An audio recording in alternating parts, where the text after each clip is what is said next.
Assalamu alaikum warahmatullahi wabarakatuh.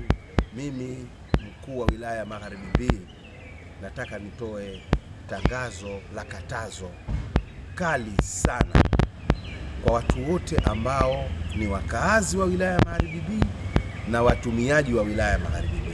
Si ruhusa kuweka gari katika njia za watu wanaokwenda kwa miguu, hasa kwenye njia zetu zilizojengwa kutoka Kiembe Samaki mpaka airport, kutoka Kiembe Samaki mpaka Mwanakwerekwe. Si ruhusa, ni katazo moja.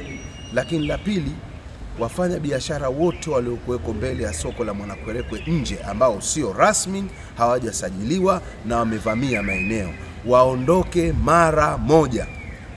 La pili. Lakini la tatu, watu wote ambao vifaa vyao vya ujenzi, vifusi, michanga, kokoto na mbao ambayo wameyaweka pembezoni mwa barabara ambazo zinasumbua na hazieki mandhari mazuri, nao ni katazo kali sana, na wao waondoshe mara moja. Lakini majaa ambayo sio rasmi, watu wote wafuate utaratibu wa maelekezo ya shehia kwenye makusanyo ya taka. Sio taka zinakusanywa pembezoni mwa magari, pembezoni mwa barabara. Ni katazo, ni marufuku mara moja.